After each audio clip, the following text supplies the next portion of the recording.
How did I think Sharon Leite, CEO of the Vitamin Shop, did on her episode of Undercover Boss?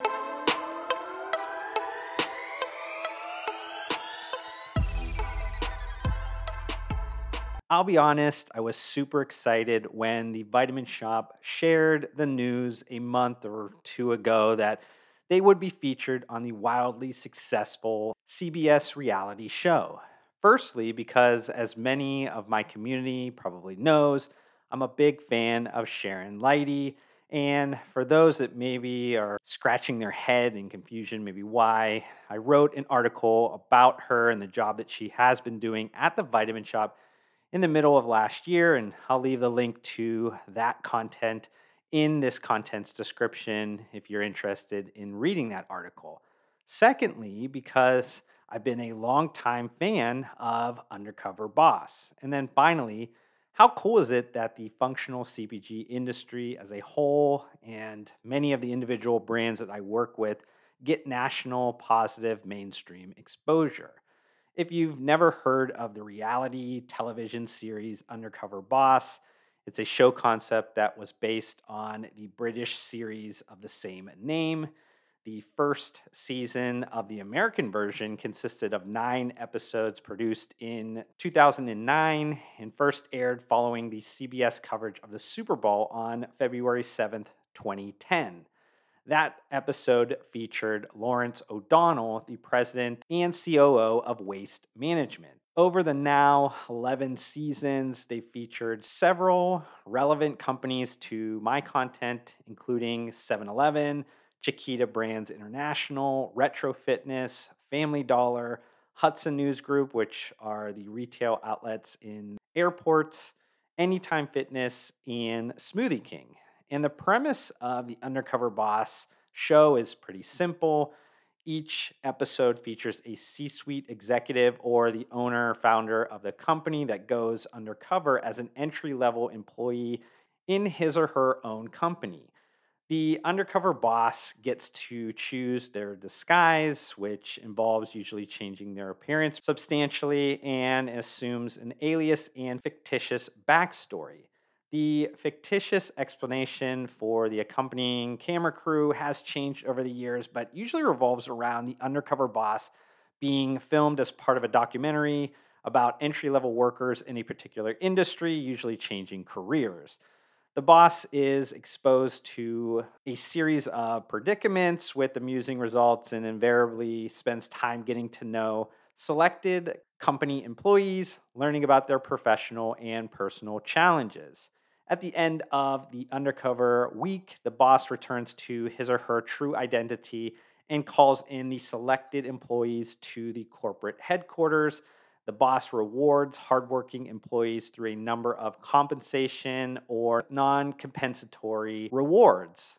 The company has no control over what airs, although the promises made by CBS and the producers to the company that their reputations will not be hurt. Neither the company nor the executive receives any money from CBS or the show's producers, so the value really comes in the form of the undercover boss being able to see the organization through a unique lens that will undoubtedly provide invaluable insights to make themselves and the company better. Now that I've caught you up on the undercover boss details, I do want to give a shout out to the sponsor of this content, Ghost Lifestyle. I've been a huge supporter of this sports and active nutrition brand since they initially launched in 2016, and they've won my ultra coveted sports nutrition brand of the year the last 4 years. Personal favorites of mine are the Sour Patch Kids Blue Raspberry Ghost Energy Drinks, Chips Ahoy Ghost Whey, and Bubblicious Legend Pre-Workout. You can grab yours at ghostlifestyle.com or through fine retailers like the Vitamin Shop. So, back to that kind of initial question that I posed in the introduction. How did I think Sharon did on her episode of The Undercover Boss? And just to kind of get the cliffhanger right out of the way, I did think that Sharon did a great job, and the appearance on Undercover Boss overall was likely good publicity for the Vitamin Shop. As for rating on an entertainment scale, I would give it a 7.6 out of 10 based on maybe the two or three dozen episodes of Undercover Boss that I've seen over the last decade. I know the Vitamin Shop didn't get editing rights, and Undercover Boss sure as hell didn't give me any creative decision making, but I would have liked to see more variety in the content. I did see some clips from Sharon working in the distribution center that was shared by CBS, but they really didn't kind of show that in the final edit. I would also have liked to see some more spice in the episode just for like entertainment purposes. And while that lack of spice is probably a pretty good thing for the Vitamin Shop overall, we only really saw one disciplinary area that I'll kind of talk about here in a few minutes.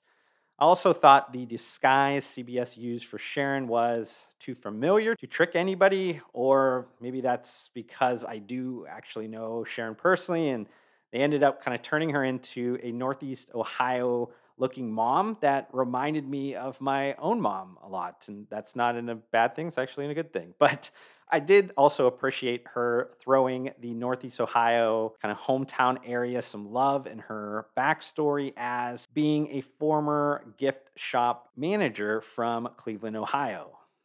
Maybe my favorite part of the episode was when Sharon was in Milford, Connecticut location with Glow. She was struggling with pronouncing ingredient names, and as somebody that has been on the business side of the supplement space for the last 13 years, I still struggle with that science pronunciation stuff daily. What Sharon discovers at this undercover spot is that the product education that the store associates, or kind of what they're known as health enthusiasts, and the managers get is kind of not enough to serve the customers at the expectation level of the Vitamin Shop.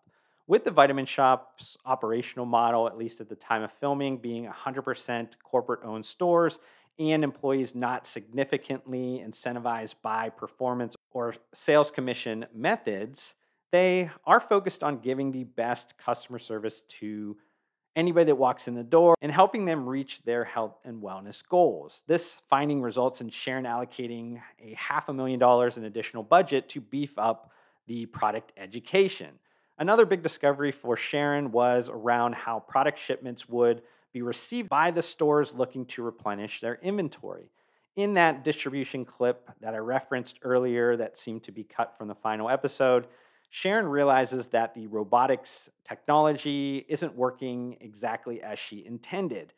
These Locus robotics units that were shown in that clip help warehouse employees cut down on the steps daily by allowing the robots really to kind of move through the distribution zones. But without the employee having full ownership on the entire order, it was creating a lack of responsibility for these employees to follow pack configuration best practices. Due to this, it was causing waste from damaged product costs and also opportunity costs in store with employees having to kind of organize these jumbled product shipments to put them back on shelf.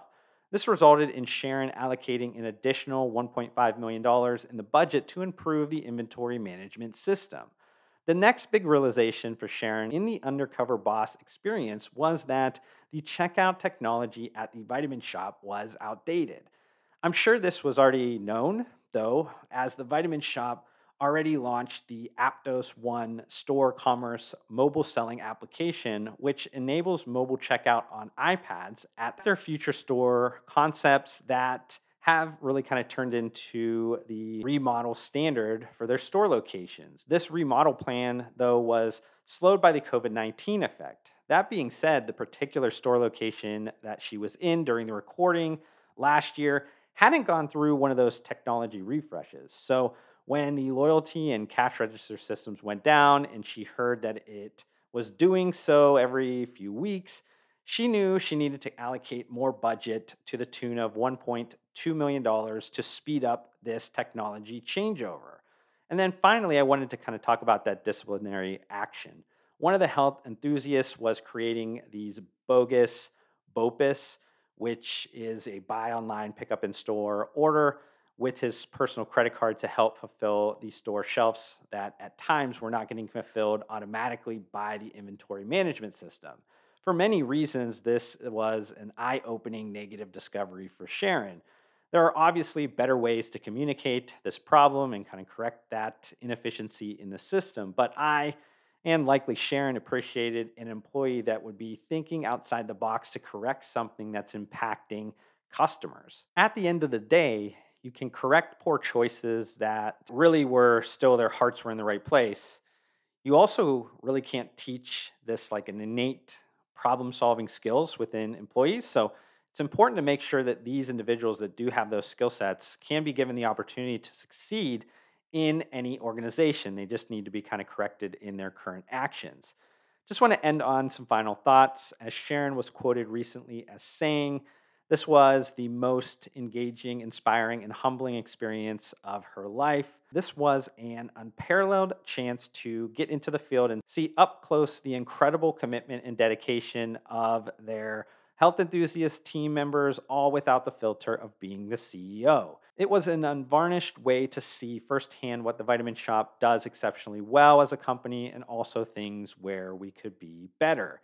Sharon will ultimately become a better leader because of this experience, and the Vitamin Shop will ultimately become a better company because of this experience.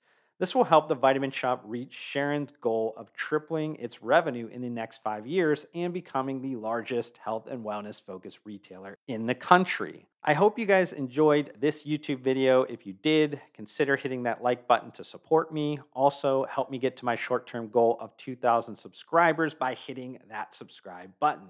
I'd love to see you join me on this journey, but we need to fix the fact that slightly less than 70% of you watching this right now are not subscribed to my channel, and that makes me extremely sad. But just want to thank you for tuning in, and I'll see you on the next one.